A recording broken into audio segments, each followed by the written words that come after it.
It is Friday, October 20th, 2017. It is 8 p.m. Pacific Standard Time, and so you know what time it is. It's time for a little bit of coin metal. And my goodness, was it a very, very, very pleasant get your ass kicked at Jiu-Jitsu Friday. Terribly productive as well. I had a lot of fun today. A lot of fun. I proved to myself and a couple others today that I am actually improving a little bit. Just a teeny tiny, not letting the old ego get overinflated here on a half step forward, but I did make that half step. And it seems like everything has been really interesting as of late. Bitcoin's been climbing through the roof. We actually broke 6,000 today for the first time, and we went straight up to like 6049 or some shit like that. It was pretty fucking impressive, really. But we have continued to see additional slippage on Verge. And, hey man, the coin goes up, the coin goes down. These things just happened. You can't really get too hard up on it. You can keep an eye on it, and you can hope for the best. But, the coin's going to do what the coin's going to do.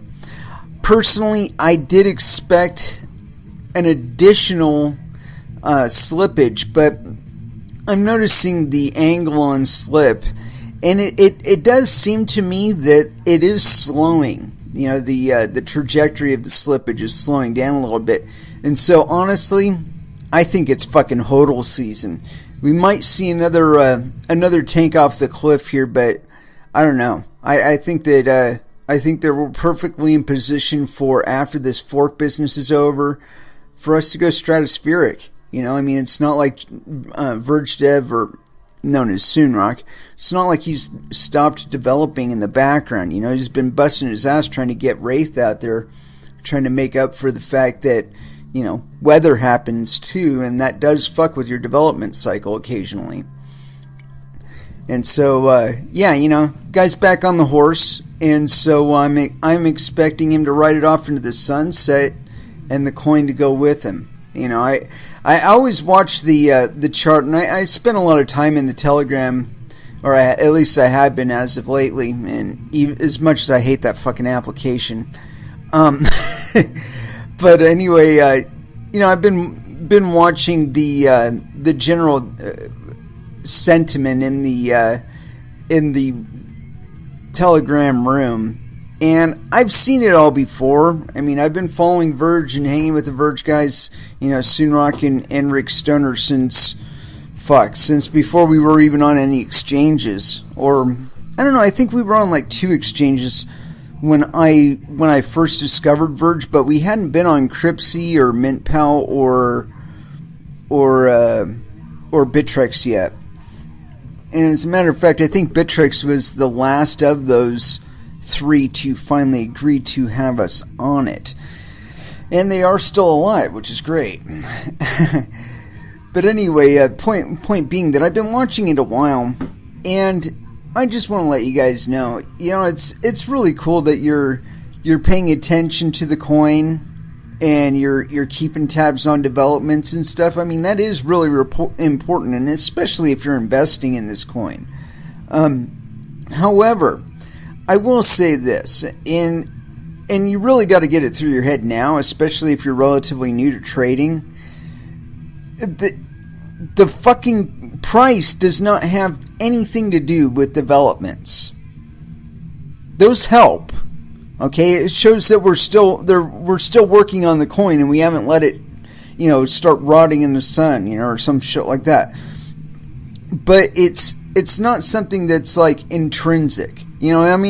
Some developments, when they prove especially useful, man, those do pick up in the interest in the coin and whatnot. But they are not the sole driver of the coin. Okay, it's cool. It's cool to be on top of things, and it's cool to be pushing development constantly.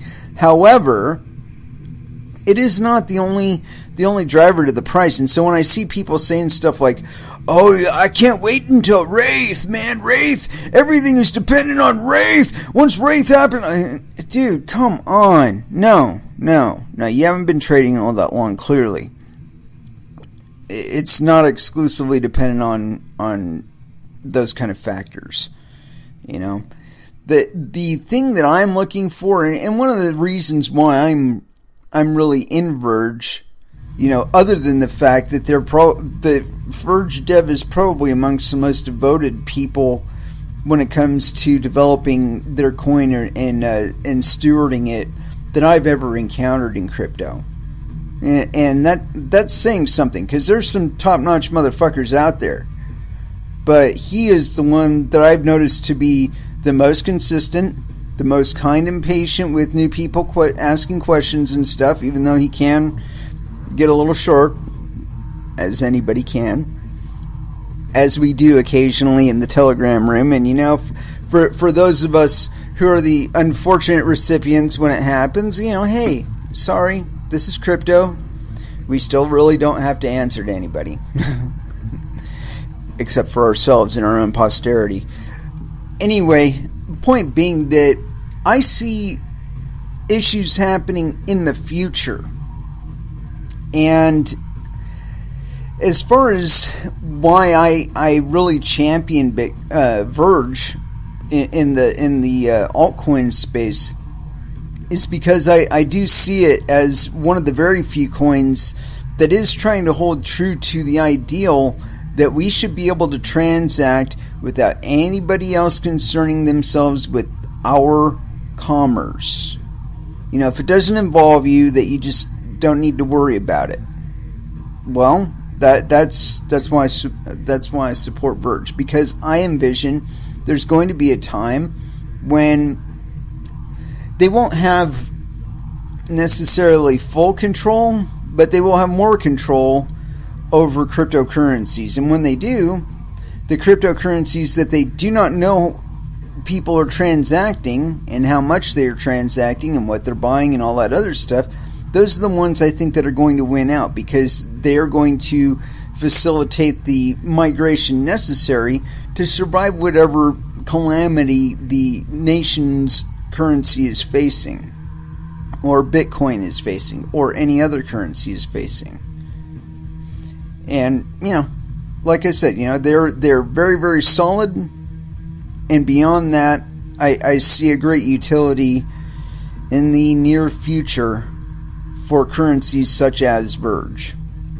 You know, capital flight being a necessity to survival for some of us as it is. So, yeah. Somebody had asked me that in the Telegram room last night, and I really wanted to answer them, but I felt like the answer that I just gave would have been relatively short, given my actual reasons. And so I kind of wrote the Frank Dashwood's Epic of Verge, and at some point or another I'm going to take all the timestamps out of it and post it up on Steemit, because a lot of the guys while I was telling it are like, dude, this is an amazing story. You know, so people were coming into the Verge Telegram room, and like somebody would be like, oh, hey, what's the price? And they're like, oh, shut up and sit down, man. You pay attention to this cool story. And, you know, and then they would get it after like 5 or 6 lines that I wrote into it that, oh, yes, this is happening right now. So anyway, but yeah, you know, I took a long circuitous route to get to the answer that I just gave, but I felt better telling it the way that I did, and I think that I gave a little more in-depth perspective on what it is that we're even fucking doing here in my delivery last night. So, like I said, at one point or another, I will most likely delete out all the timestamps and intrusions and try and put it together into one cohesive work and get it posted up there on Steemit for other people to enjoy. Because, you know, I mean, especially now when we're still... Well, there are actually motherfuckers out there, and get this, there are motherfuckers out there right now talking about editing the Bitcoin white paper so it comports with their idea of where we should be going with this technology. Can you believe that shit? The fucking audacity of people saying that. Fuck you. To whoever it is that wants to change the fucking Bitcoin white paper because it doesn't fit your idea of what fucking Bitcoin should be, fuck you. Go drive a fucking car off a fucking cliff for all I care. Fuck you. We don't need to change this shit just because you want it to be something different. Better yet, take the fucking code. Copy the fucking code. Change it the way you want it to be changed and then put it out there. That's what kind of space we're in right now. I don't give a fuck if you're Goldman Sachs or any of these other things. If your fucking coin or your project is worth a shit, people will adopt it and use it. And whether you like it or not, you're going to have to compete with us now. Because there is no law that's going to make these fucking communities and coins go away. China's already proven that you can fucking make the exchanges illegal, and you can make the ICOs illegal, and you can make all that other bullshit illegal, but you're not going to stop the traders from participating in commerce. That's just the way it is. And the fact of the matter is they're probably developing behind your back too, and mining in ways that you're not even monitoring yet. But time will tell. Anywho, as far as what we're going to throw down today as far as topics, I'm leaving this one to the Twitter feed. You know, I was a bit busy today, and it seemed like when I did that the last time that we got a really good episode out of it. So we're just going to go back to that kind of format. I mean, I've been trying to be a little more mindful about directing the show and stuff like that, and it doesn't work. I always end up frustrated, and you know, I don't have enough material to follow along with my theme, and so we're just going to fucking freeball it, man. No matter what, I always end up coming up with something that's timely and informative, if not at least entertaining, right? So that's what we're going to do tonight as far as the subject matter is concerned. And so that just leaves the first dance. And what the fuck to put on for it? Well, let's see. Let's think a little bit about what's been going on lately and what kind of words I could put to it, or at least what kind of music I would want to put to it. Wow. I haven't the slightest fucking clue, man. I mean, it seems like things are going the way they're supposed to, but sometimes I wonder. You know, sometimes I wonder, I think we might be drifting a little bit off the rails. But then again, sometimes I see things that leave me under the impression that this is fluid, and it's not a something that's ever going to come down to a solid state. You know, something that'll keep writhing around and evolving over time. Well, it is the first dance, and we are on the middle of a slide right now because we haven't quite hit the bottom yet, as much as it pains me to say that. So I'm going to go ahead and throw it down. Meshuggah, Bleed, here on Coin Metal.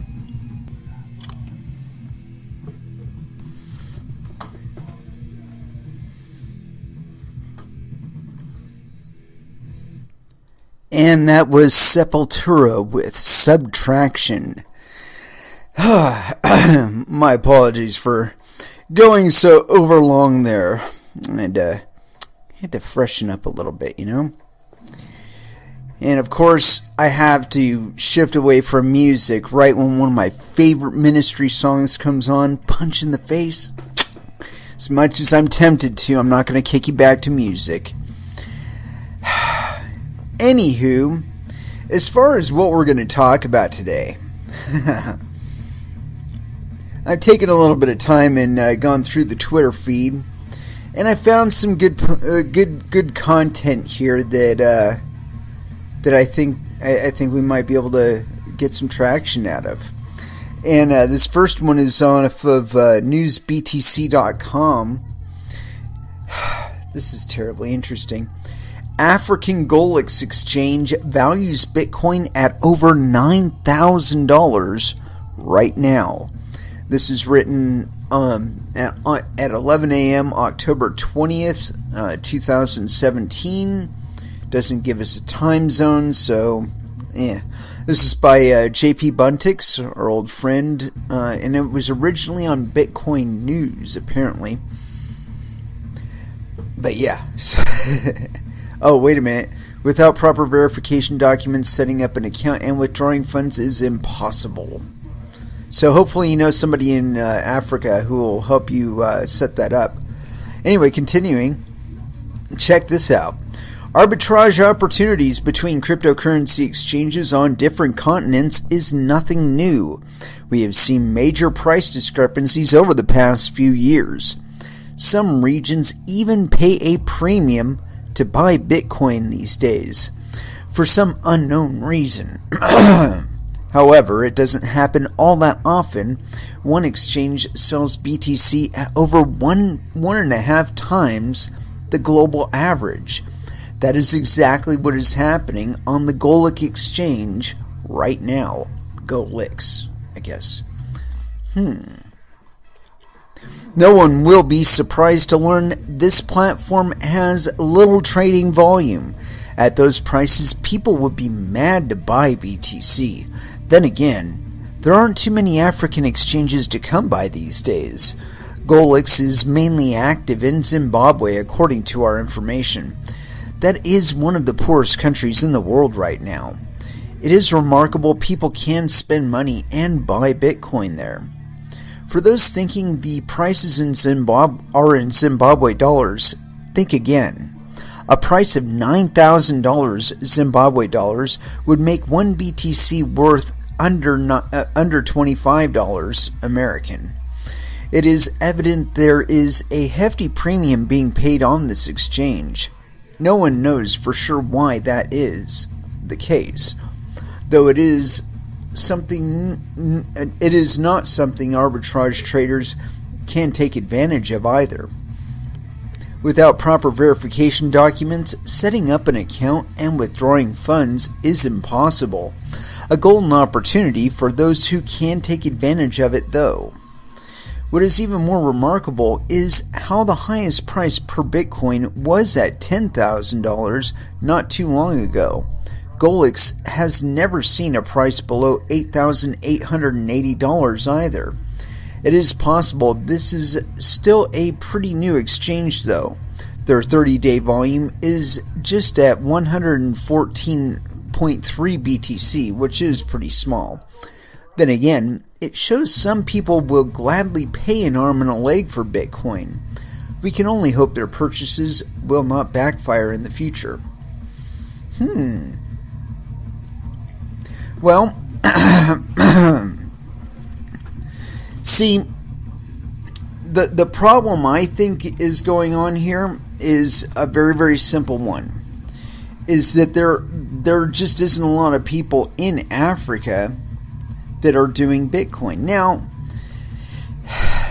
the internet being global and all, you wouldn't think this would be a real issue, but we've allowed all kinds of bullshit cruft to be introduced into this global network that inhibits business from kind of traversing the pond, as it were, on either side of us. And I find that really pretty offensive, really. I mean, we're in the 21st century, for Christ's sake, people. The idea of trying to maintain the world as though we exist in the fucking 1900s and national borders are so fucking important. Get over it, man. Get over it. You know, the various things that we maintain nations for these days, you know, supporting militaries and all that.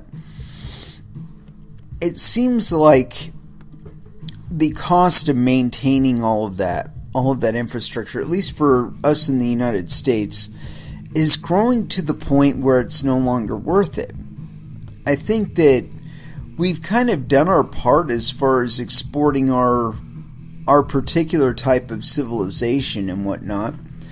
And as a matter of fact, in many places of the world, we were so successful at introducing our concepts of the market and whatnot that in like the 1950s, if you look at pictures of Afghanistan in the 1950s, it wasn't being run by fucking nomadic motherfuckers. It was being, I mean, there were Bedouin there. You know, there were people living in the hills on their own and shit. But if you look at, like, the cities and stuff, they looked quite Western. I mean, as a matter of fact, Iraq, same thing. Completely indiscernible from a street in, say, New York or London in the 1950s.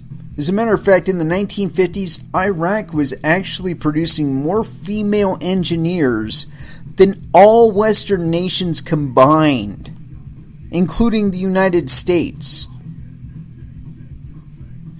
And what I'm trying to tell you all is that we've had a lot of cultural and gender-based bullshit fed down our throats, when in fact the basis for the values of who gets what, that's all defined by who? Oh yeah, banks. Because banks have the money. Or at least have the permission to create money with a magic wand. And so they get to determine what values get promoted. You know, when they like you, you know, or when your venture is set to, you know, enhance their bottom line. These are the things that they're looking at, you know, and like I was saying last night in the Epic of Verge, war costs money. You know, actually, I said that on Wednesday's show that wars cost money, and the projection of military force and maintenance of it, that costs money. You know, costs fuel. I mean, just doing patrols, you're burning gasoline, that costs money. You know, and so the whole idea of trying to maintain empire as it had been previously, I think is fucking silly. It's fucking silly. You know, I think China is probably one of the more interesting outcomes of the way the internet has reshaped the world economy has been China. That we've seen greater interest in subversion of various containing technologies and whatnot, because that's something that they have to deal with in order to exchange bits with the rest of us, you know.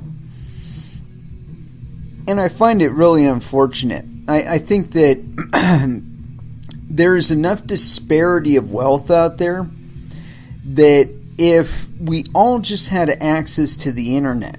Now when I say access to the internet, I mean that the internet is something you connect to like electricity.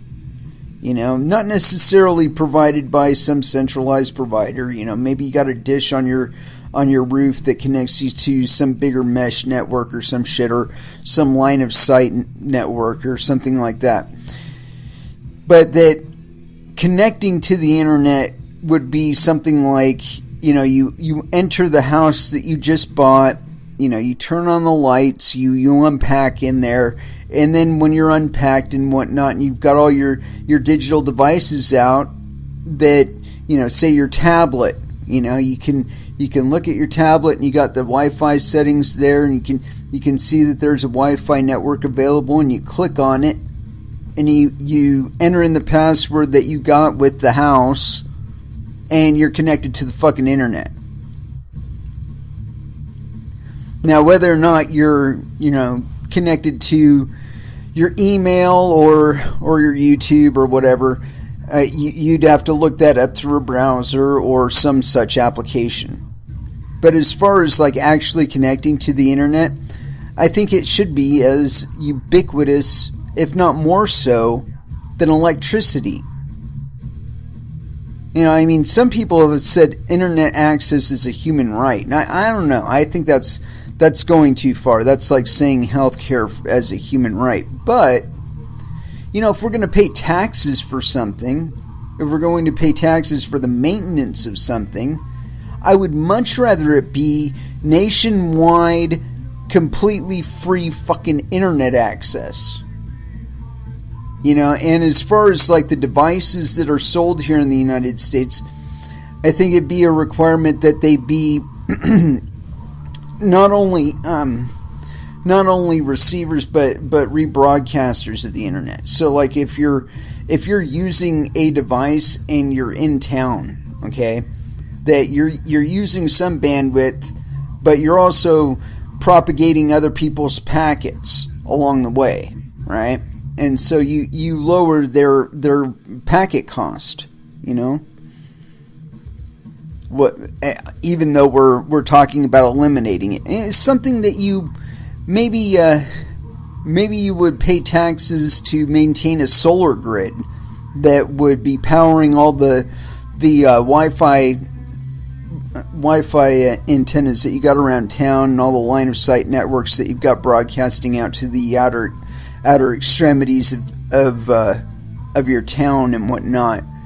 But I think that should be an absolute goal for us coming into the 21st century.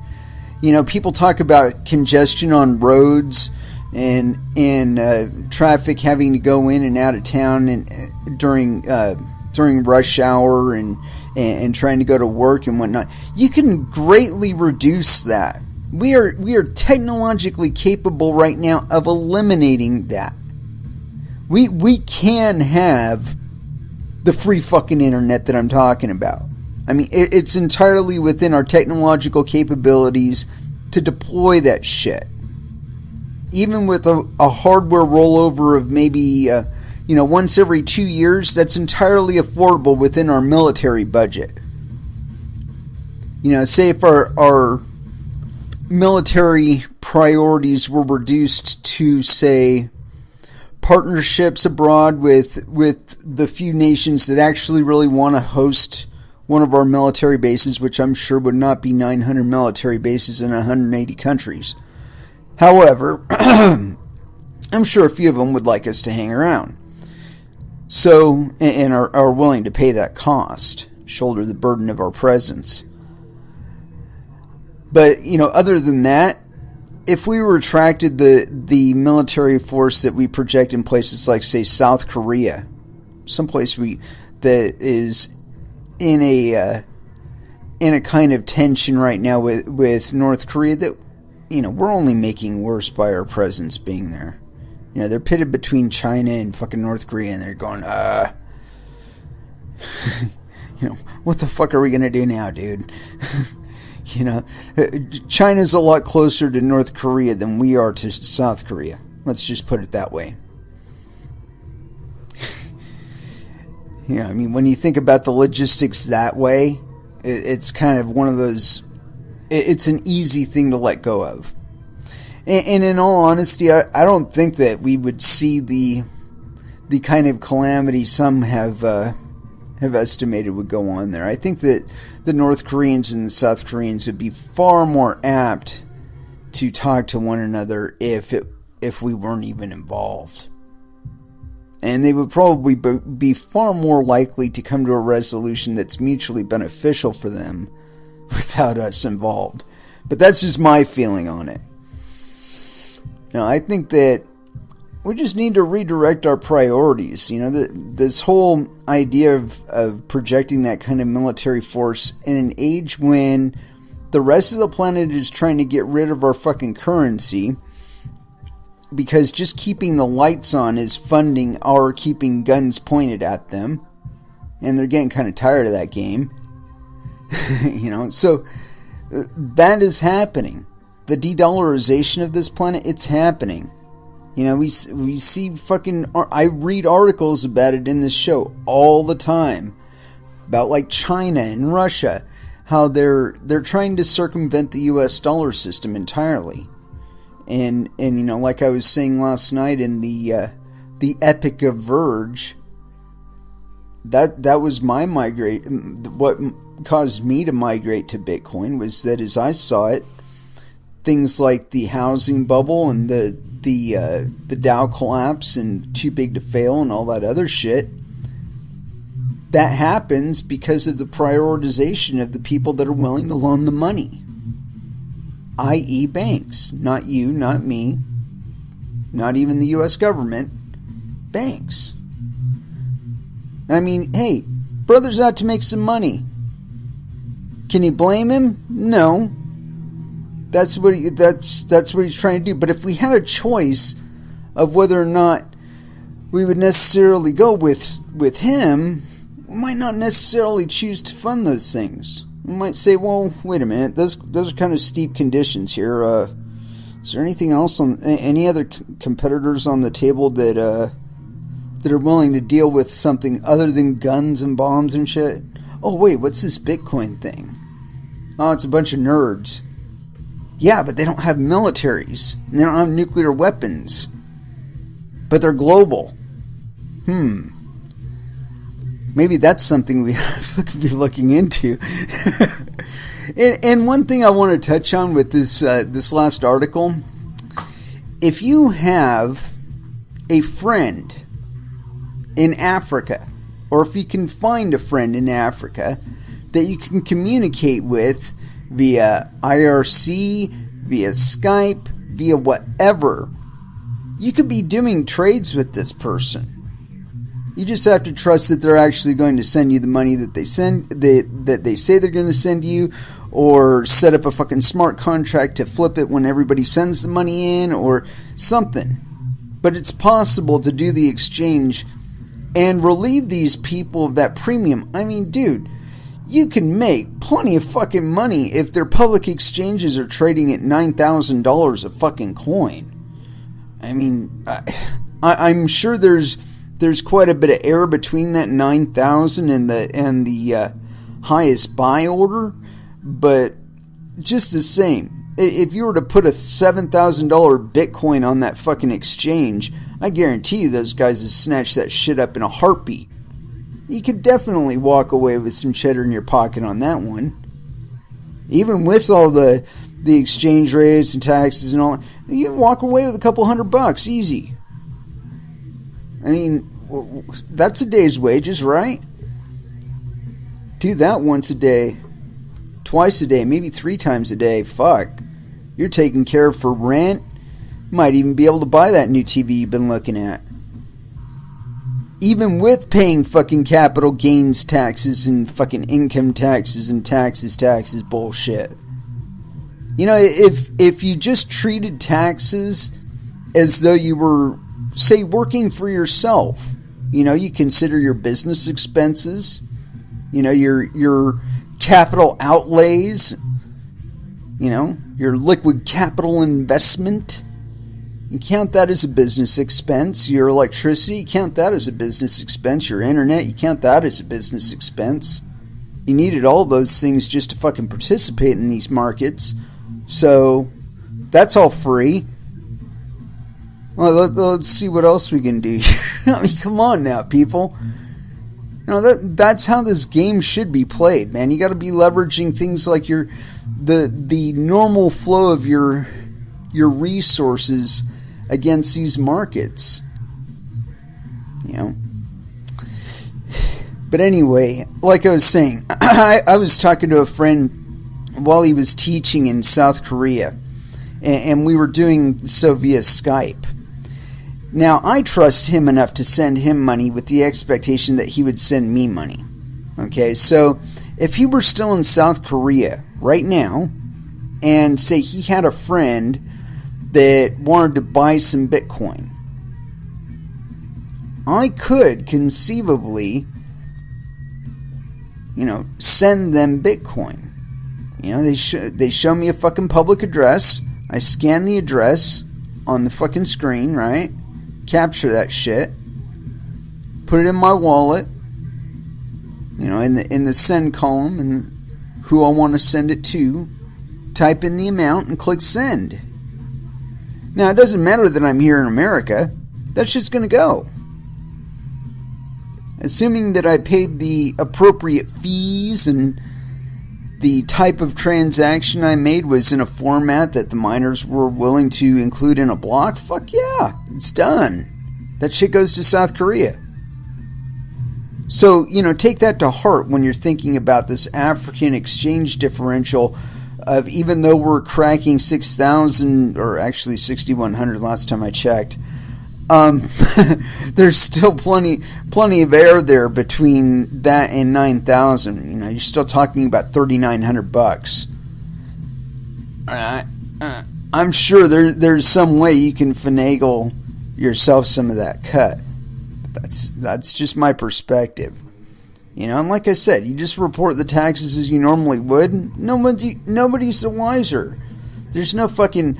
There's no custodial dependency here. I mean, especially if you do the thing via a smart contract, you put the burden of custodialship on the contract itself. And that's that. But, like I said, take advantage of this shit. These opportunities aren't going to last forever. You know, there's going to be a time when these markets relatively flatten out. I mean, they'll still be, you know, $100 here, $20 there differentials across the markets, but it is going to flatten out. As Bitcoin sucks up more of the monetary value of the nations, of the people that are participating, we're going to see that price continue to rise. And as long as we're seeing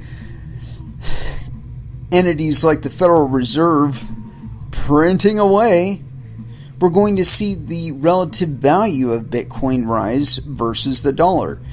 And I saw somebody comment on Facebook about this, and I've said it a million times on this show myself, but you know, when you're looking at the quote-unquote price of Bitcoin, you're looking at an exchange rate between two competing currencies. I mean, we might as well be talking about like US dollars versus yen, or US dollars versus rubles, or the crypto ruble now. But the point being that these are two different currencies with two different dynamics. And you're looking at an exchange rate between the two of them. You know, when you look at Bitcoin, it's not worth, you know, $6,800 or whatever the fuck the current price is.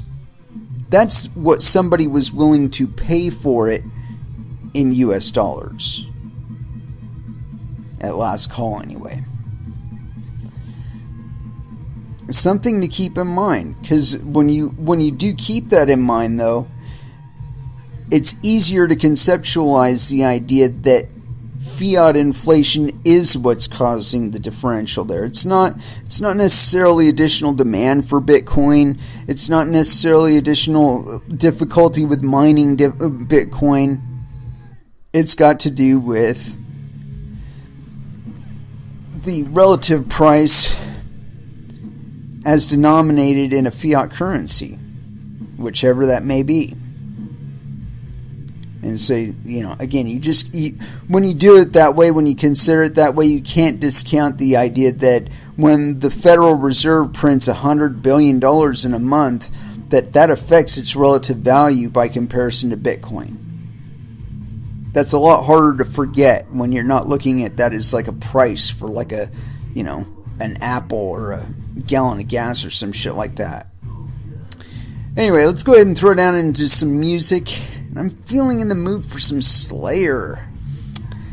And I don't know.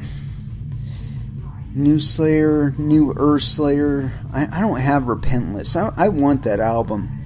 I've been hearing some of the songs from it playing on my Pandora when I've got that on, and I'm like, yeah, you know, I should buy this album.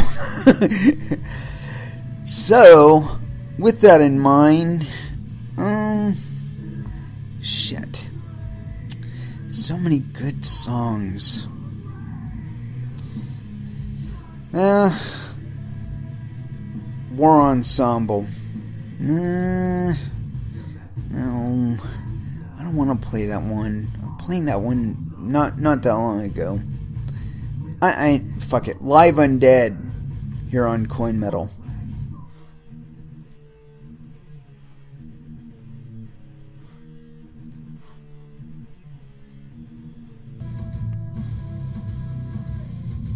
And that was Fear Factory with Digimortal. Oy.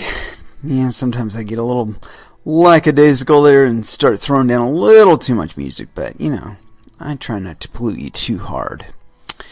And I'm losing my ass right now on Verge, but you know what? I'm not in it for a minute. I'm in it for the long haul.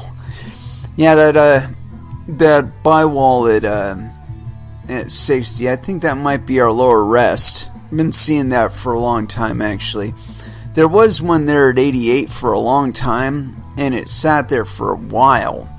And it actually stayed there and got chewed down to nothing and gone down through. But, you know, the coin goes up, the coin goes down. These things just happen, man. I mean, when you look at the 24-hour chart, you can just see it. It's like, oh, duh. that retrace was entirely visible on the 24-hour chart. Come on now, seriously, I'm gonna do that right now, just because, you know, the 1 day chart. Yeah, you know, we're like, if you look at it, we're like, I would say probably 80% through a downtrend, and I don't know, I don't think we're gonna go much lower than we are right now, honestly.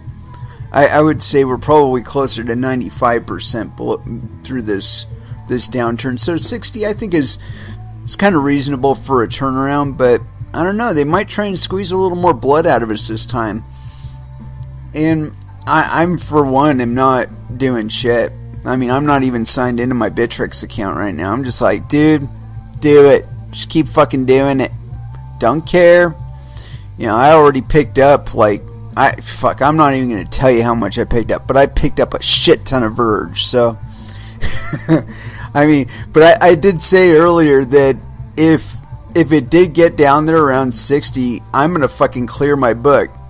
I got a couple other things going on in my Trex account, man. I'll fucking clear my book and throw it all in Verge, because I believe it's going to go rocket sauce on the other side of the fork. But that's just me. I mean, we ate dick for a little bit there after that last fork, but you can see it. Like, you see the peak where it hit out at 250, and then the drop, right? Well, it got down there to 44, but that was right before that fork. That big ass fall off you see right there, where it goes down from like 119 all the way the fuck down to 44, right? Or 42 rather. That's some fucking slippage right there, right? That entire fall was during the last fork. So derive from that what you will, okay?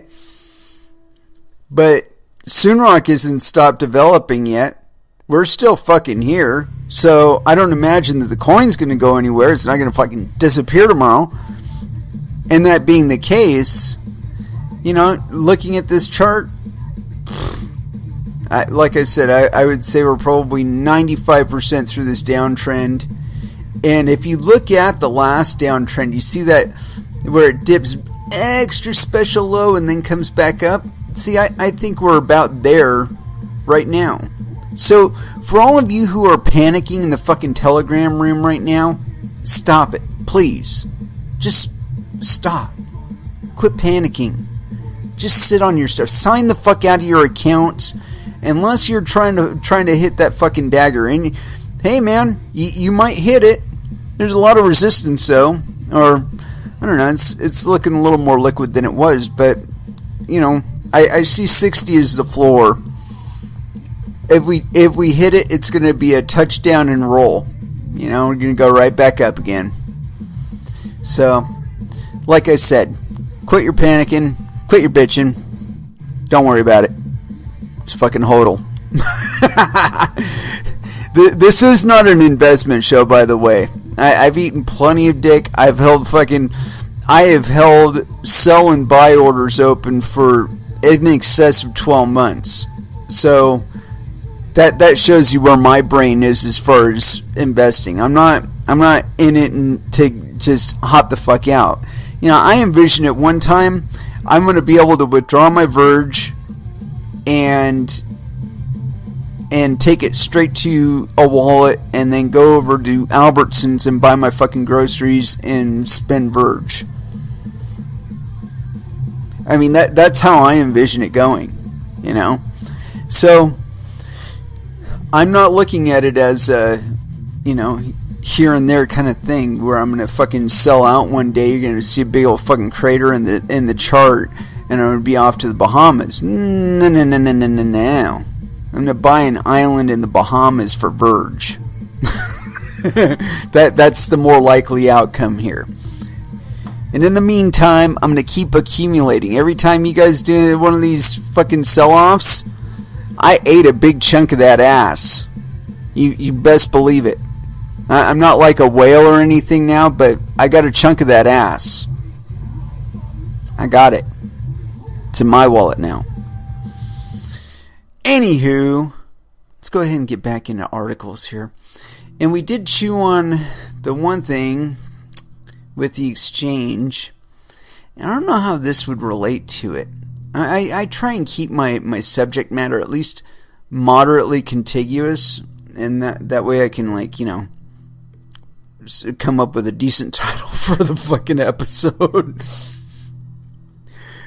But, you know, I try not to meander too much. I mean, last time it was a fucking godsend, really. That CFTC report was just awesome sauce.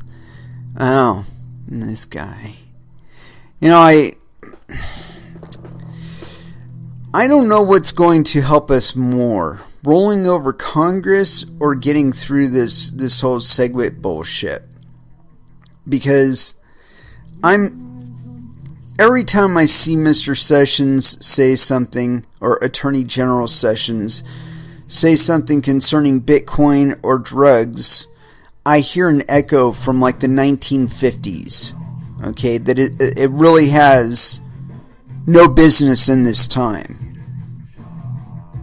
I mean, it might be fun to look back at as like a historical thing, you know, and say, oh, you know, we used to put big daggers on the ends of our rifles and charge into battle with those. We used to fight from the line. Oh, and by the way, Jeff Sessions says Bitcoin and the dark web is a big problem. You know, it's an anachronism. It doesn't fucking mean anything anymore.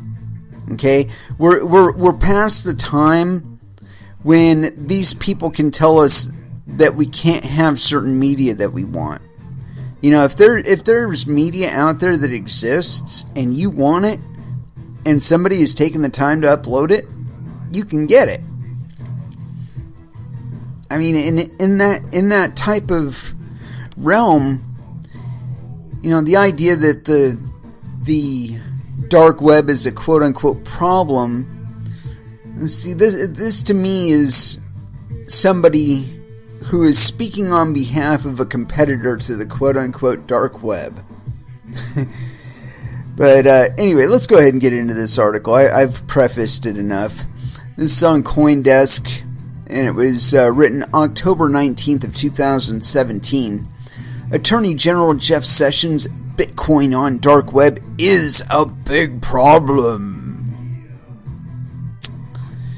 U.S. Attorney General Jeff Sessions is concerned about the use of Bitcoin and other cryptocurrencies in illicit transactions. During his testimony to the Senate Judiciary Committee, which we aren't going to click on Wednesday, Sessions, a former senator himself, highlighted the use of Bitcoin in response to a question by Senator Dianne Feinstein about dark markets or online marketplaces. Sessions told the committee, "Dark web users use Bitcoins and other untraceable financial capabilities, and it is a big problem." In his remarks, Sessions referred to the closure of 2 dark markets, including previous ecosystem leader Alphabay, following a crackdown by U.S. authorities.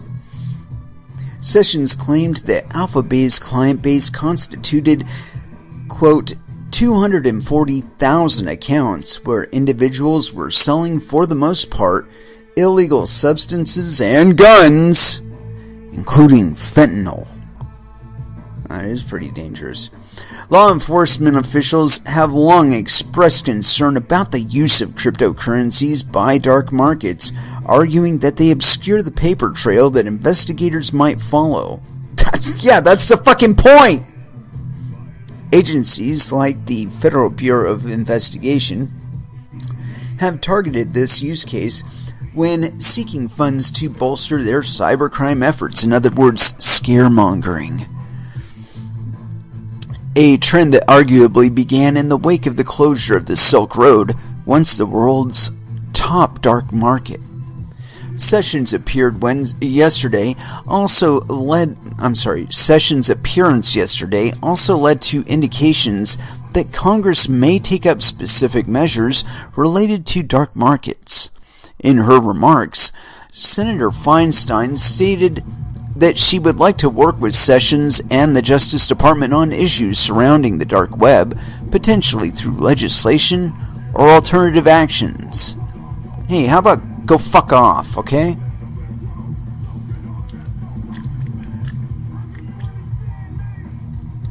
Sorry, I had to finish caffeinating there.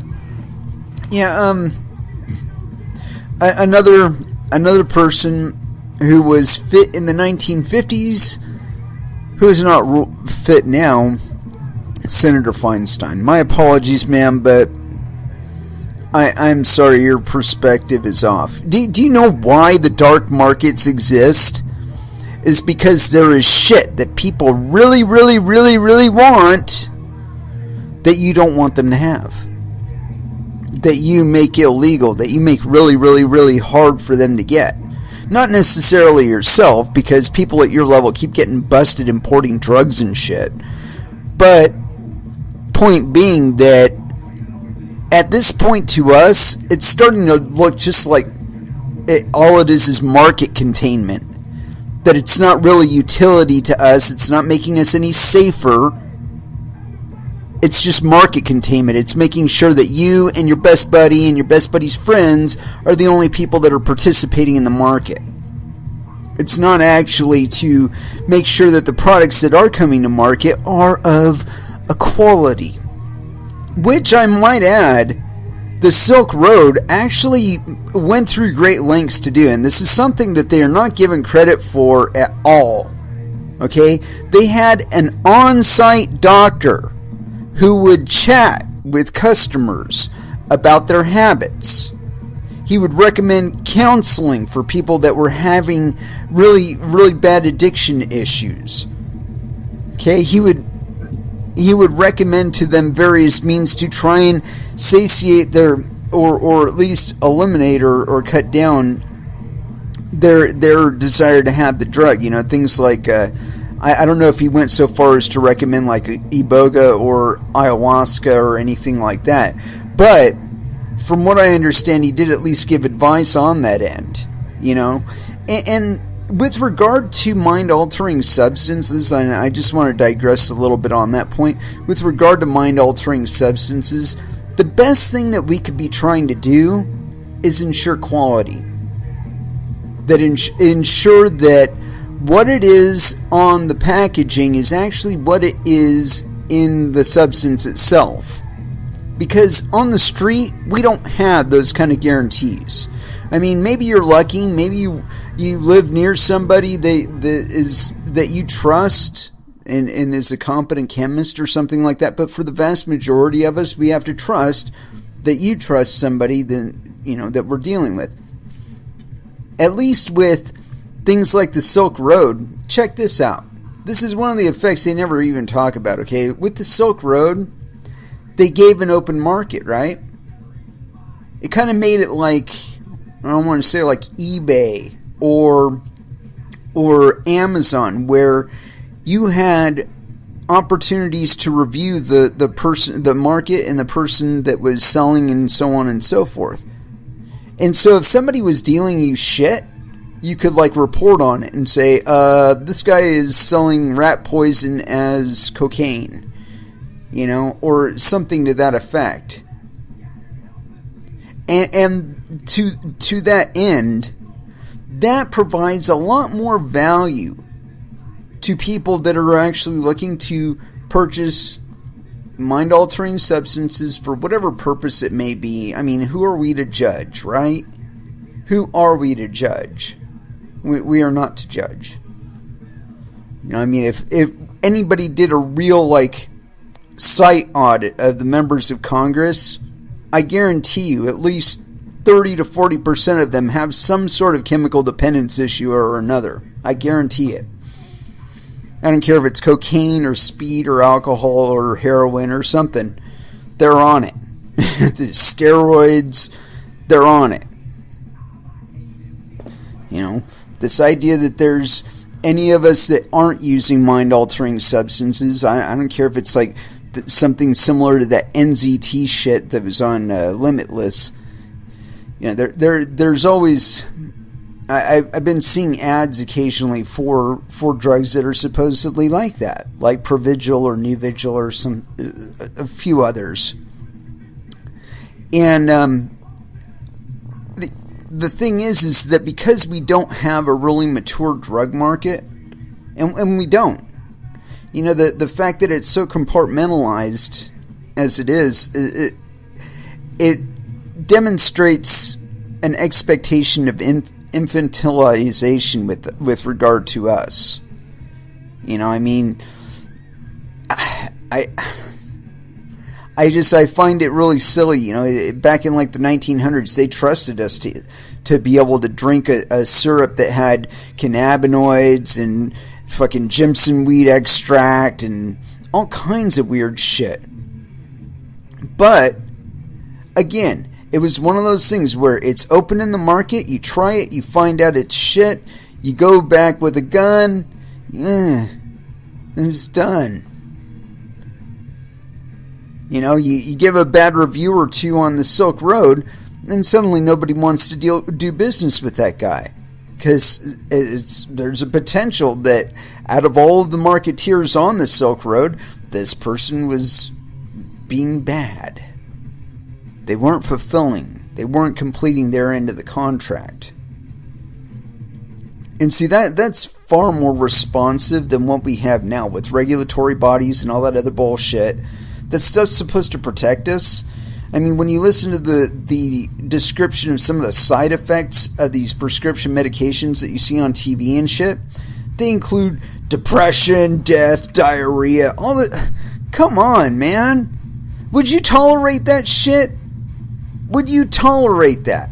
If you bought drugs off somebody on the fucking dark net and it gave you diarrhea or made you want to commit suicide, or would you tolerate that? No, you wouldn't. As a matter of fact, you go back onto that same market on the review board and you would cause a shitstorm telling people, hey, this guy is selling fucking rat poison as cocaine. You know, my friend is still in the fucking hospital because of this asshole. And that guy's business is Dunsky. We don't have to wait for the FDA to get a report and review the report. We don't have to wait for the thing to go to trial. The motherfucker is Dunsky. The administrator sees the fucking responses and says, holy shit, I got some asshole selling rat poison as cocaine on my fucking... Shut that fucker down. No more. No more worry. He might try and come back on, but you know what? He'll sell that fucking rat poison one time, and then they'll get real serious about trying to keep that guy permanently off the market. Okay, wait a minute now. What's his fucking his IP address? Where's this guy from? What's his MAC address? What's his geographic location on planet Earth? How do we shut this fucker down and keep him off the market?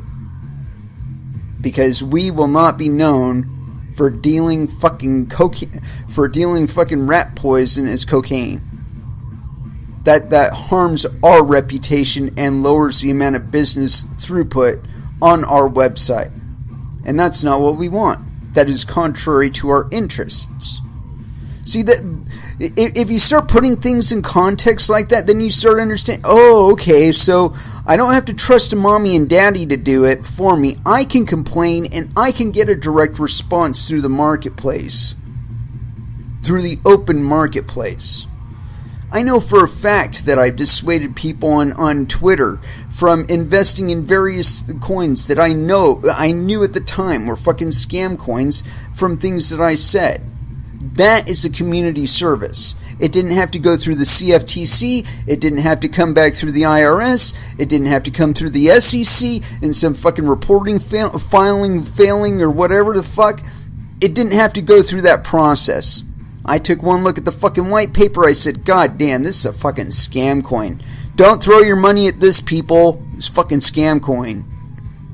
And they're free to make that decision on their own then. They can take my opinion or leave it. But they're not implicitly having to trust me because I'm some government official on high telling them this is a safe investment. You can go ahead and put your money with these people. How many times have they said that to us about various entities in legacy markets? And yet within 6 to 12 months, those same parties are being brought into court for various frauds or other shit that they pulled on people. Caused other material losses to their customers. I mean, the interval is so short these days. Why people still trust in like Goldman Sachs? I don't understand it. We're in the fucking information era. I mean, I guess there's so many financial dependencies that these people have worked up over time that, you know, they're able to keep themselves afloat on it. Okay, that's cool. But I still have a choice as to whether or not I'm doing business with them. You know, and there are various attempts to change that. And I've been very, very active on social media, squelching the ideas that I think will lead to that, or the technological developments I see that could lead to that. But that's just because, you know, I consider it part of my interest to do that. Anywho, I got this article here, and what I was talking about kind of leads into it here. This one's on Business Insider. Update 1. JP Morgan launches payments network using blockchain technology. And I don't know how this one escaped my attention before, but apparently it was authored on October 16th of 2017 at 9:06 a.m. No indication of time zone. And no indication of penis. Where the fuck is the author on this thing? Let me see if this leads to another thing. Because sometimes they go like rooters and shit. No. Okay. We can just get back to it. So this is on Reuters, or no, I'm sorry. Originally, I guess it was on Reuters. JP Morgan Chase & Co. said on Monday it launched a new payment processing network that uses blockchain technology in partnership with Royal Bank of Canada and Australia and New Zealand Banking Group. You know, I just want to take just a teeny tiny moment here. I don't know if this is a coincidence. I don't think it is, really. If you look on YouTube, you can catch Andreas Antonopoulos talking to some government agents, some government representatives for Canada, like their finance ministers or some shit like that in Canada. You can find one on Australia where he did a talk with the finance ministers for Australia. And I'm pretty sure he did New Zealand too. That's interesting. Anyway, continuing on. Blockchain, a shared ledger of transactions maintained by a network of computers on the internet, is the technology that underpins cryptocurrency Bitcoin. The Interbank Information Network will allow payments to reach beneficiaries faster with fewer steps and better security, JP Morgan said on Monday. And there is a goddamn link. Motherfucker! I think we found our subject matter. We got like 2 links right here to other stories that I think are probably related to this. So, we will probably follow them up. Anyway, continuing on. While JP Morgan chief Jamie Dimon has spoken out against Bitcoin, he and other banking executives have lauded the technology. JP Morgan and many of its competitors have invested millions of dollars in the technology in hopes that it can be adapted to simplify and lower the costs of processes such as security settlement, loan trading, and international money transfers. Quote, blockchain capabilities have allowed us to rethink how critical information can be sourced and exchanged between global banks, said Emma Loftus, head of global payments and foreign exchange at JP Morgan Treasury Services. The network will be powered by Quorum, a blockchain technology developed by JP Morgan. Other banks are expected to join in the coming months, the bank said. That's not surprising at all. We were just talking about Ripple the other day and their interledger shit. And as a matter of fact, I'm pretty sure that JP Morgan chases up to their balls in that one too. But you know, here it is. We're seeing the market containment that I've been talking about developing all around us. You know, and I don't know why people don't make this connection. You know, they talk about the millions of dollars that JP Morgan Chase & Co. have dumped into this technology. They don't exactly tell you exactly what it is that they've been spending the money on. I would wager that a significant sum of it has been put to developing things like Lightning Network and segregated witness and promoting the utilization of those things. But that's just me. I think that. You know, this isn't a reflection on anybody else. This is my thoughts on it. And see, I think that they're a lot closer to having Lightning networks deployed than they're letting on. See, I think the only thing that's dependent right now is they have to get to where they have a majority of the transactions in the block. And right now they're kind of cheating, you know, because the thing that you can mock on a network that you that is really important in this case is the nodes. You can mock the nodes. And if you can mock nodes, you can have them flag support for what BIPs you want it to support. And so you could say, I don't want you to support the traditional Bitcoin transaction format. I only want you to propagate segregated witness formatted transactions. And so traditional Bitcoin transactions bounce around on whatever number of nodes are actually formatted to deal with them and propagate them, whereas segregated witness nodes don't. They just say, oh, that's not a segregated witness transaction. I'm not going to count it. And they just bounce it along. And that's how they're gotten to 15% now on block occupancy. Is they're just bouncing regular Bitcoin transactions. That's how they've done it on every single other fucking coin that they've implemented segregated witness on. I would argue probably even Litecoin. They don't tell you that. They make it look like it's all consensus-y and shit because, oh hey, we got the majority of the transactions in the block. That's not consensus. Discluding a significant portion of the community is not consensus. That's being a fucking asshole. That's what that is.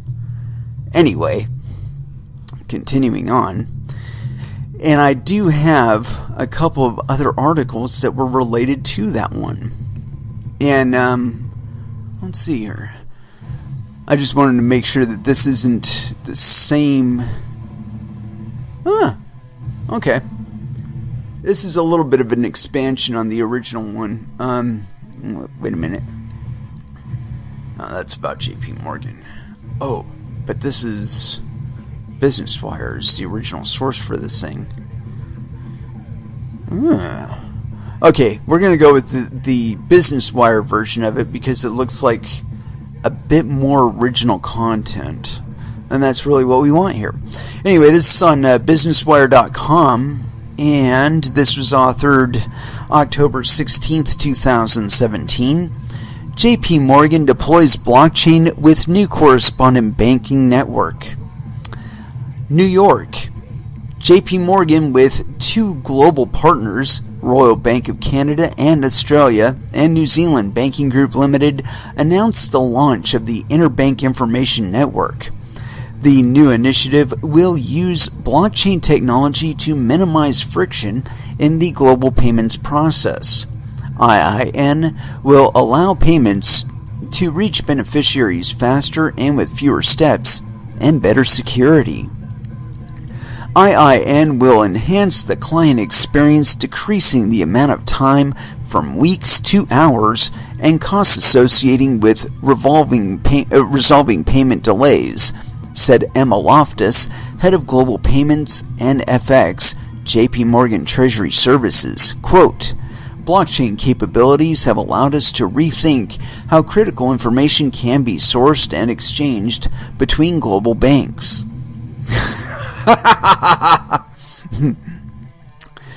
Processing global payments is very complex. Multiple layers of communication occur amongst payment participants to verify and process transactions. By leveraging blockchain technology, IIN will significantly reduce the number of participants currently needed to respond to compliance and other data-related inquiries that delay payments. Royal Bank of Canada and Australia and New Zealand Banking Group Limited are the first two banks to join IIN, representing significant cross-border payment volumes. Other correspondent banks are expected to join in the coming months. IIN is powered by Quorum, a permissioned variant of the Ethereum blockchain developed by JP Morgan. Quorum's focus on privacy enables secure data sharing via IIN. I had to look into Quorum a little more. JP Morgan's Treasury Service business processes approximately $5 trillion in payments every day for clients in more than 100 countries. The business has been aggressively investing in technology to improve end-to-end user experience, in particular, emerging technologies such as blockchain, machine learning, and robotics are being deployed by the business to improve platforms and develop innovative products and solutions. About JP Morgan's Corporate and Investment Bank. JP Morgan's Corporate and Investment Bank is a global leader across banking, markets, and investor services.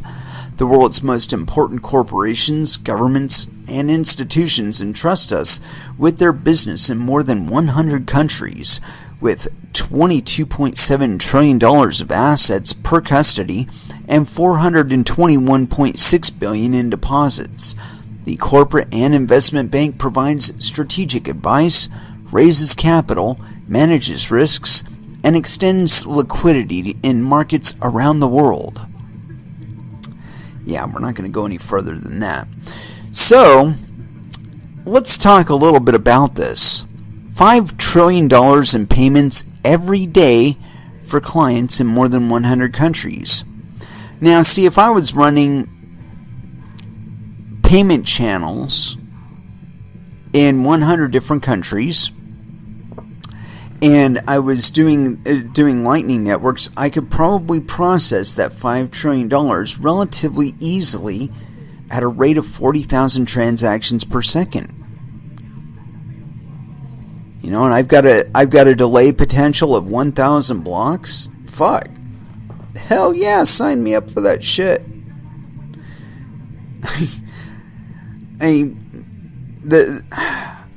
This is the stuff that I don't think people are really considering when they're talking about segregated witness and Lightning networks, is because they keep talking about it in the future tense, you know, not like companies like Goldman Sachs have been investing in like developing the layout for the infrastructure since like maybe late 2015 when segregated witness was first presented. You know, they don't think about it in those terms. Now, assume for a moment that this is just one prong of a multi-pronged attack. Okay? And on this end, you have JP Morgan and other entities like them, IBM, Intel, trying to dominate the transaction processing segment. And they're trying to do it on the software end by getting us to migrate over to fully using segregated witness and lightning networks, right? That's one end. That's one prong. The other prong is on regulation. See, I've read the fucking bit license. Okay, and I've read FinCEN's statements concerning quote-unquote fintech. And so when I hear the word money transmitter, or the words money transmitter, I know a bit of the legal context for them. You know, things like descriptions of what a money transmitter is and what a money transmitter does. And see, when you read the Lightning Network paper, and then you read the descriptions, the legal description of a money transmitter and a custodian, you will find that in the Lightning Network, in the fucking paperwork itself, it describes activities that would constitute custodial ownership, custodial power over the transactions and monetary value, and money transmitter capability, or money transmitter as a function. It's all in there. There's so much fucking overlap that you would think that they were the same fucking people in the same fucking room writing these different papers. And there could be some fucking overlap. I've already indicated at least one potential overlap point. I'm not going to go any further on that. But, you know, I'm telling you, there's an incestuous thing going on. It's a multi-pronged attack. I know a lot of people call me a conspiracy theorist because of it. But let me put it to you this way. Enough high-level people or people of high repute in cryptocurrencies have blocked me for asking very, very, very simple questions concerning segregated witness and lightning networks. And they block me. I mean, really, what are they trying to tell me here? That I'm stupid? Or that they would rather nobody else think about the question I just asked? Personally, I think it's more the latter, but that's just me, conspiracy theorist that I am. Anyway, let's go ahead and throw down into some music. And, yeah, Helmet, Unsung, here on Coin Metal.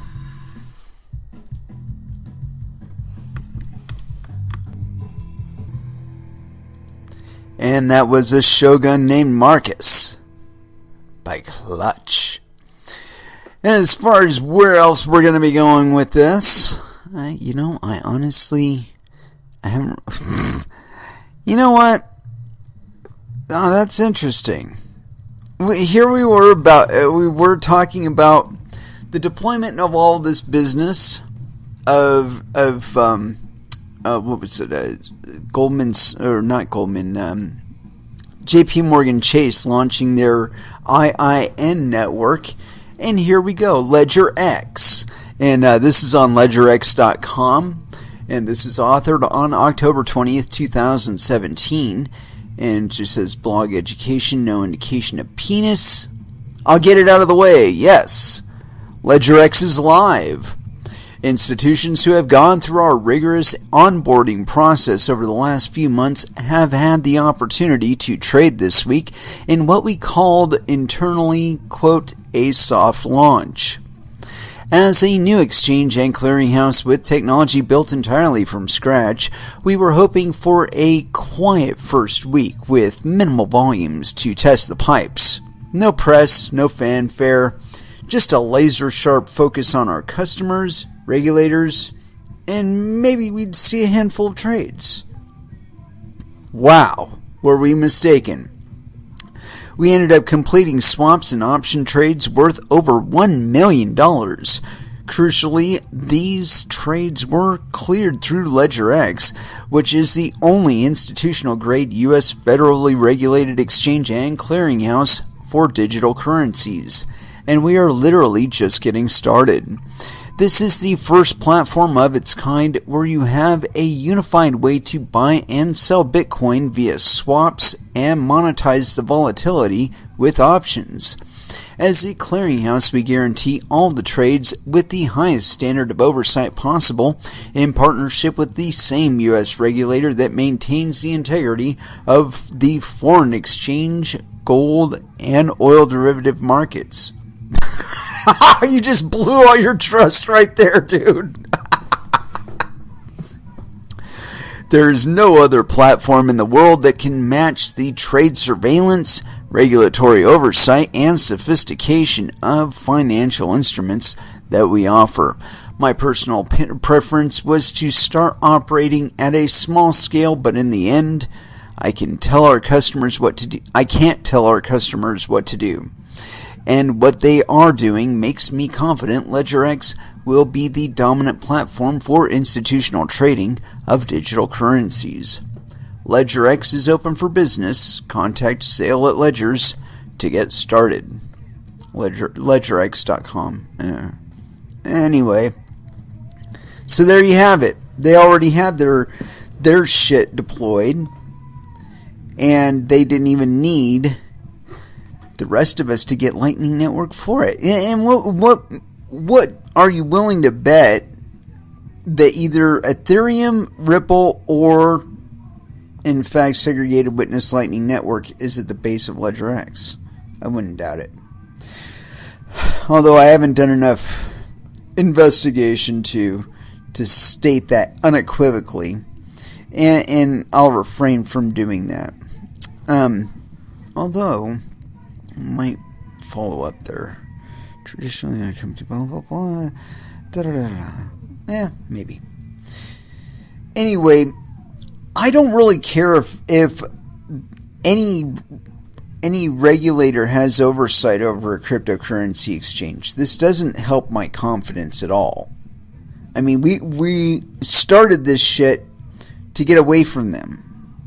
Okay, and so the idea that you're doing institutional level cryptocurrency trades, this does absolutely nothing for me. I'm not an institution, so what the fuck? Big whoop-de-doo. Good for you, LedgerX. You made it cheaper for banks to rip people off. I mean, that's about what it'll probably equivalent as. You know, I've always said that I thought derivatives with regard to cryptocurrencies were a stupid idea. And I still feel that is a stupid idea. But, you know, you can't convince these people. You know, they have their idea of what a security is and how it should operate and who should be overseeing it and whatnot. And they'll be free to trade within those markets.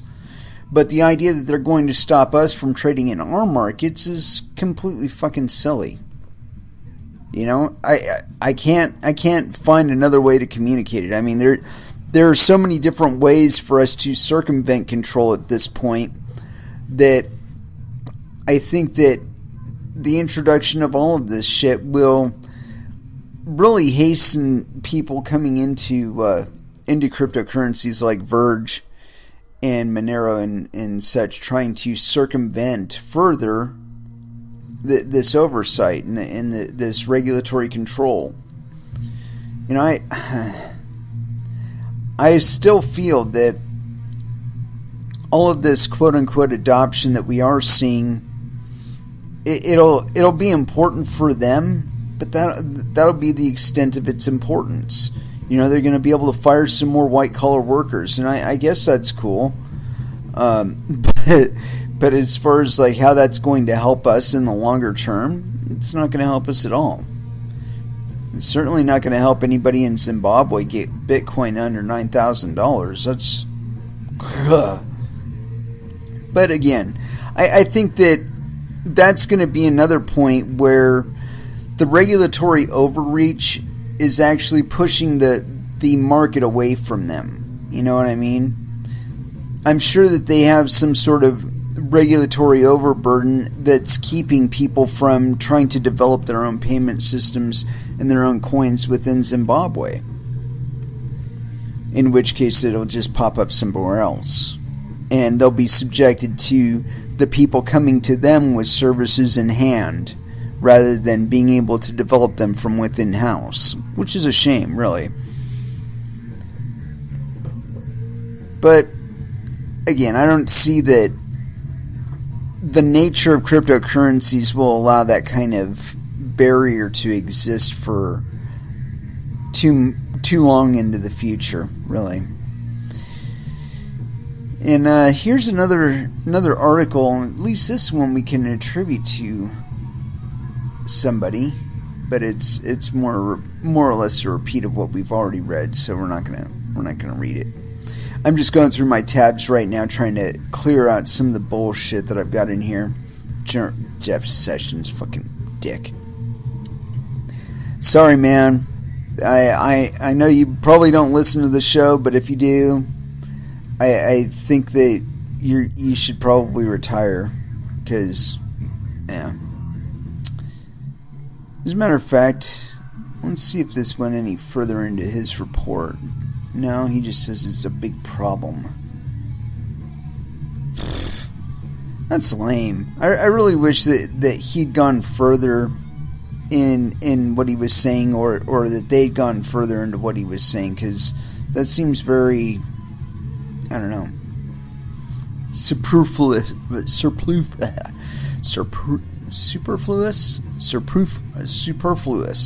There we go. Kinda, for the most part. This is a subject matter that I did want to cover today, but I want to make sure that I don't have anything that's more... No, that's not...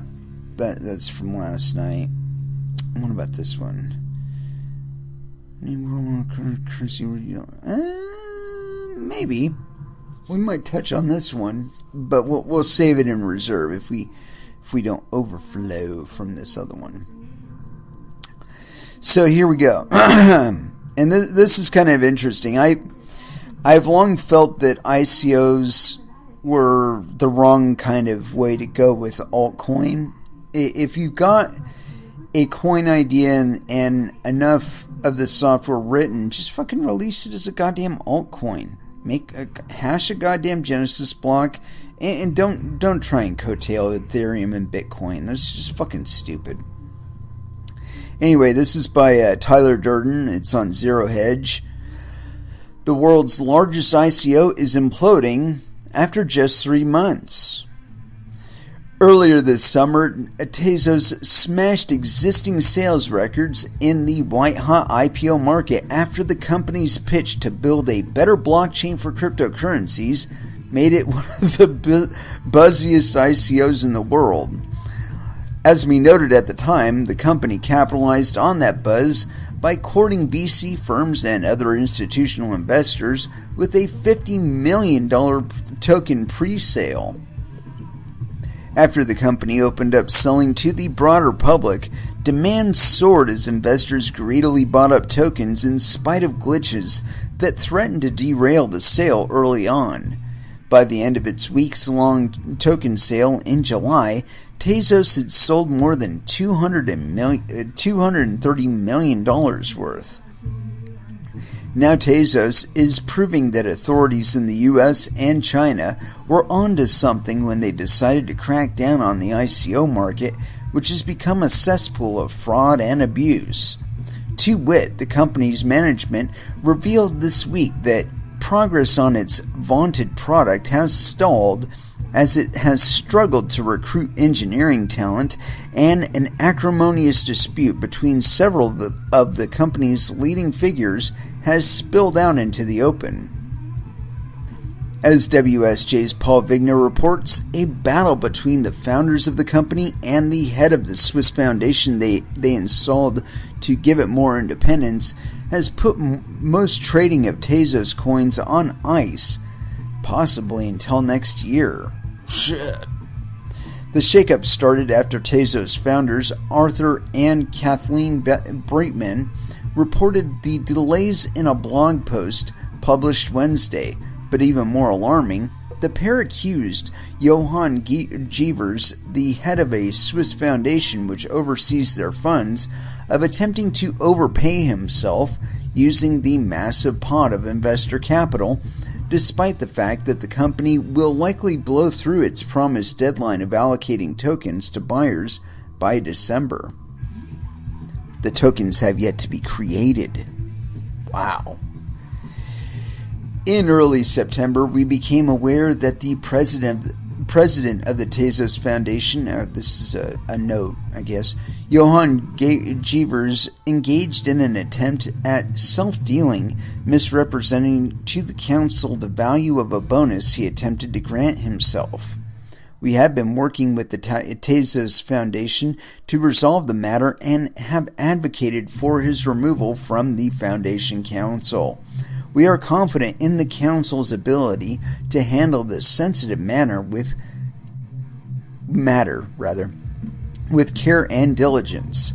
In the meantime, Johann's operational role in the Foundation has been suspended pending an investigation by the Council's auditor.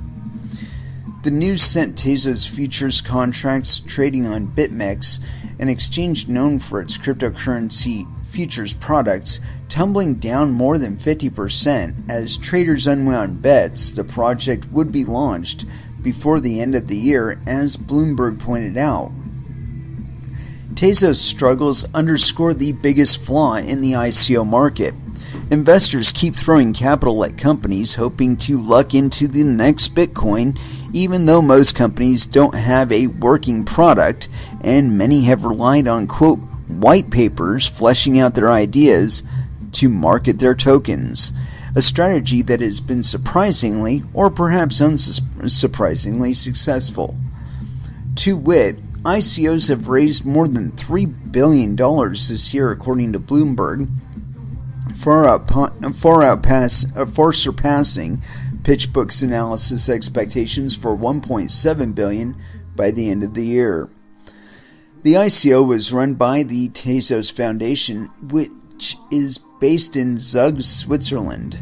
Most ICOs are built on top of Ethereum's platform. However, the impact on Ether tokens was fleeting, with Ether seeing a slight dip before moving higher on Thursday.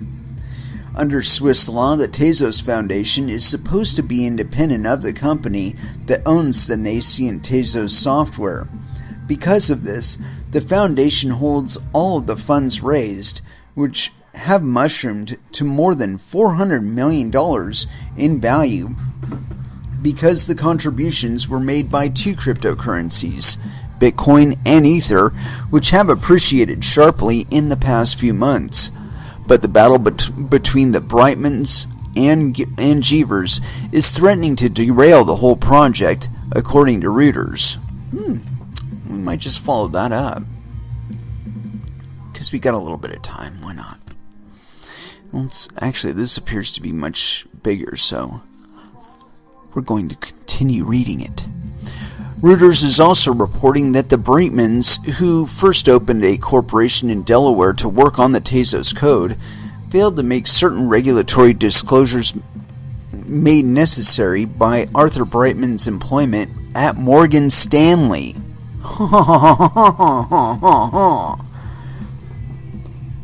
Reuters reviewed a copy of a Tezos business plan from early 2015, which listed Breitman as chief executive. The plan projected that if the company survived 15 years, it would be worth between $2 billion and $20 billion. The budget called for paying Breitman $212,180 in salary by year 3. In August 2015, Breitman, who was still working at Morgan Stanley, set up a company in Delaware called Dynamic Ledger Solutions Inc., or DLS, to develop Tezos. He listed himself as chief executive. The U.S. Financial Industry Regulatory Authority, FINRA, requires registered securities professionals to provide prior written notice to their employer to conduct outside business activities if there is a, quote, reasonable expectation of compensation. According to FINRA records, Brightman was registered and did not report any other business activities. Morgan Stanley and FINRA declined to comment. Most likely because Morgan Stanley knew all about it. Reuters also revealed that Tezos exaggerated its progress in its early days following a seed investment by noted VC and blockchain enthusiast Tim Draper. In pitching the story to Reuters, John O'Brien, a principal of Strange Brew, had made claims about Tezos' progress. He wrote, quote, "The applications of Tezos, ranging from derivative settlement to microinsurance, are real and recognized by industry giants Ernst & Young, Deloitte, Lexify, etc., have adopted Tezos into their development environments and labs." On October 3rd, a spokesperson for the accounting firm Ernst & Young told Reuters that statement is not correct. EY has not adopted Tezos. A spokesperson for Deloitte said Tezos code is, quote, "one of the many technologies we are considering with blockchain, but it's, quote, still early stage and we haven't used the technology for a client project." With the SEC already having filed its first civil charges against a man who launched 2 ICOs that the agency claims were completely fraudulent, if Tezos were the subject of regulatory action, the company's founders said they chose to base the project in Switzerland because it didn't have too much oversight, or even if it were to collapse in a heap of broken promises, its collapse has the potential to crash the whole ICO market. Then again, given the resilience of other cryptocurrencies, it's difficult to discern whether Tezos might become the ICO equivalent of Mt. Gox, or whether it will ultimately be remembered as a blip. At this point, only one thing is certain. Tezos investors who'd hoped to receive their coins by the end of the year are bound to be disappointed. Yes, I would agree with that. And as a matter of fact, I'm almost positive I've reviewed this at one point or another. And I made several predictions concerning ICOs that I felt the vast majority of them are scams, and the vast majority of them will collapse, and a lot of people will lose a lot of fucking money. And you know what? I'm sorry. That's about the most I can say about it. Because, if you're investing into these things and you read that idea, a new blockchain, a new better blockchain, if you know anything about the space, you would know that's a pretty silly claim. And so Tim Draper throwing money at them, good for them. You managed to con a guy. Good for you. But as far as that making you legitimate, I don't see it. Oh, but we are going to cover this because it is it's subject matter oriented here. Backroom battle imperils the $230 million cryptocurrency venture. And this is on Reuters. And this is a little bit older, but we're going to go with it anyway because that's what we're going to do. Oh, wait a minute. Actually, it looks like it was filed on October 18th, so it's not too old.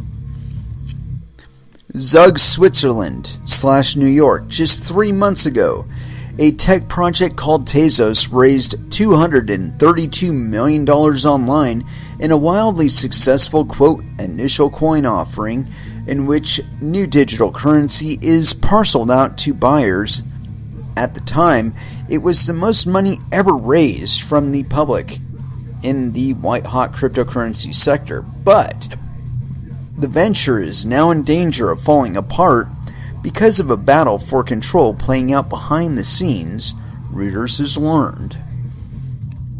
The acrimonious dispute pits Tezos' two young founders, Arthur and Kathleen Brightman, against Johann Jeevers,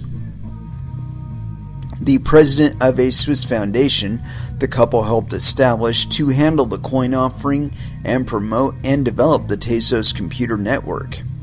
Under Swiss law, the foundation is supposed to be independent. It holds all of the funds raised, which have mushroomed to more than $400 million in value because the various contributions were made into cryptocurrencies, Bitcoin and Ether, that have appreciated sharply. But the Brightmans, who still control the Tezos source code through a Delaware company, are seeking to oust the head of the foundation. An attorney for the Brightmans sent a 46-page letter on Sunday to two other members of the foundation's three-person board calling for Jeevers' prompt removal and seeking to give the couple a, quote, substantial role in a new structure that would limit the foundation's responsibilities.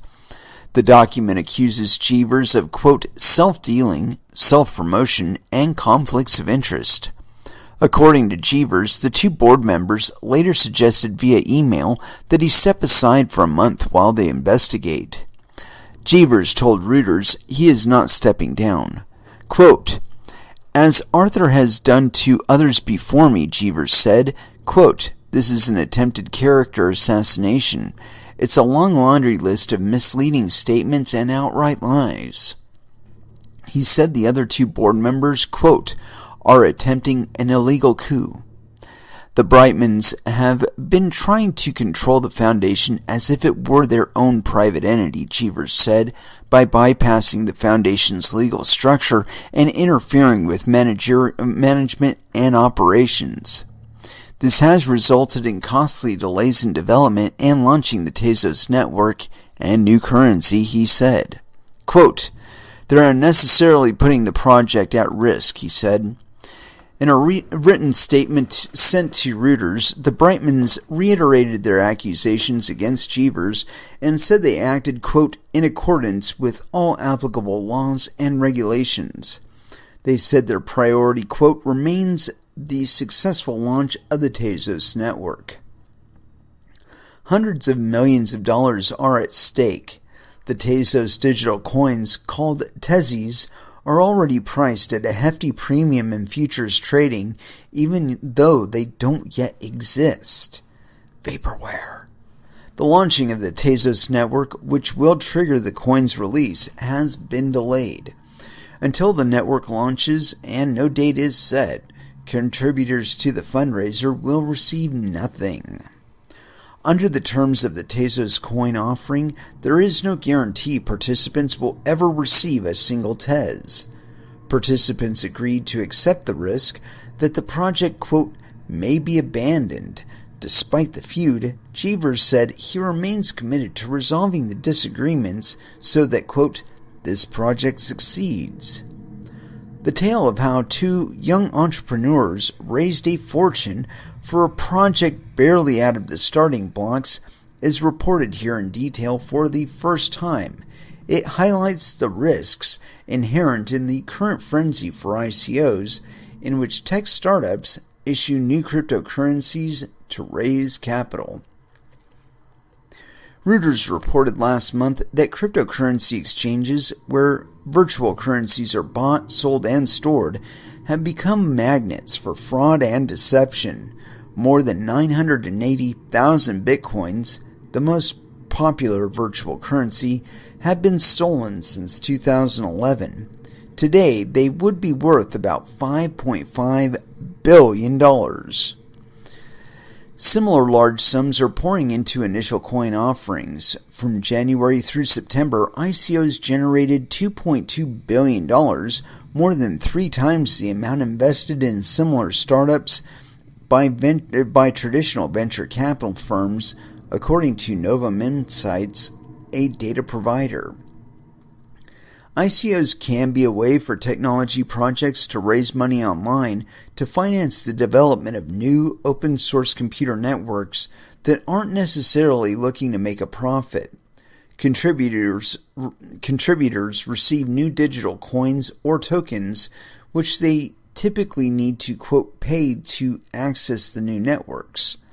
But the recent flurry of ICOs raising millions of dollars has attracted some dubious business propositions and outright scams, as well as speculators looking to trade the coins for swift gains. Authorities in the United States, Switzerland, China, Singapore, and other nations have begun scrutinizing the sector closely for potential tougher regulation.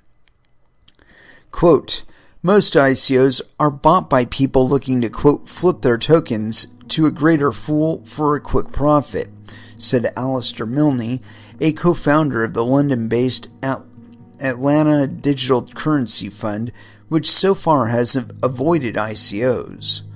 More than 90% will fall to have a near zero value in time, he predicted. That's a pretty apt claim, actually. The new cryptocurrencies function through a technology called blockchain, essentially a public ledger maintained by a network of computers.